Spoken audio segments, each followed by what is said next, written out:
Alright guys, here we are in the DENZA B5. I'm actually on the side of the street right now just waiting for something. It's a perfect time to record. I want to show my new UHF installation. So it's magnet on the standard GME magnet adapter, and I've actually just used a quad lock onto this surface here to basically mount it, and it's solid. That's not coming off.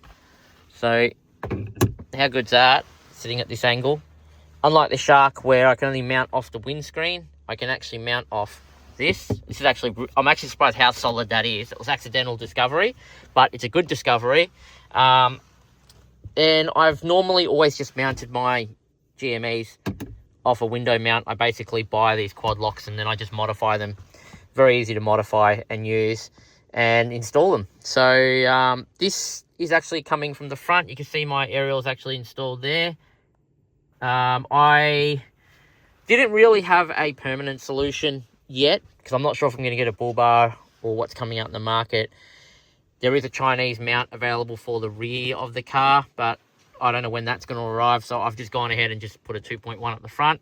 And then my plan will be that down the track, I might put a bigger aerial on the back, keep my 2.1 at the front until I get a bull bar, if I get a bull bar, and yeah, go from there. So UHF tick box, 12 volts coming off the front fuse box under the engine bay.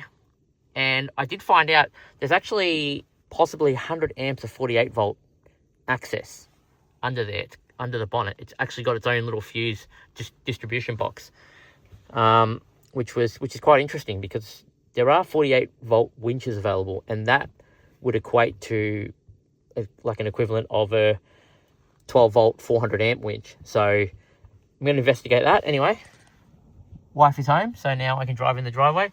I've got the van on, so I was going to block her once I park in there. So that's why I was waiting for her to get home. We're about to commence our 1,800 kilometre, 100 kilometre an hour tow test with this sucker. So thought I'd publish this now so you guys know. And if you're looking for someone to install your UHF and you're in Melbourne, allterrain.com.au. We're located in Braeside, doing everything 12 volt for these cars, DENZA, BYD, GWM, and other Chinese makes as they come out in the market. Just give us a call or pop in to our store and we can talk about your needs and get it done.